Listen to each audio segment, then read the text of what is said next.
আল্লামা মুহিবুল্লাহ বাবুনগরী কাউকে খুশি করার জন্য কারো বিরুদ্ধে কথা বলেন না। খুশি করতে চান একমাত্র কাকে? চিৎকার করে বলে একমাত্র কাকে? আল্লাহকে খুশি করা তার মাকসাদ, আল্লাহর রাসূলকে খুশি করা তার মাকসাদ। এই জন্য তিনি শানে রিসালাতের কথা বলেন, এই জন্য তিনি শানে সাহাবার কথা বলেন। আল্লাহকে খুশি করার জন্য শানে রিসালাত, রাসূলকে খুশি করার জন্য শানে সাহাবা। এটাই হলো মুহিবুল্লাহ বাবুনগরী। তবে অনেকে আছেন যারা কোন ক্ষমতাবান, বর্তমান ক্ষমতাবান অথবা অতীত ক্ষমতাবান অথবা সম্ভাব্য ক্ষমতাবানদেরকে খুশি করার জন্য ইসলামী এজেন্ডাকে আপনার রাজনীতির মাঠে নিয়ে আসেন।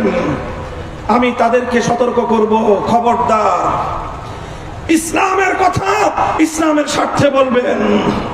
ইসলামের কথা কোন বাতিল মতবাদের সমর্থনের জন্য বলবেন না। যদি বলেন রাজপথে আপনারা আমাদেরকে আপনাদের প্রতিপক্ষ হিসেবে পাবেন।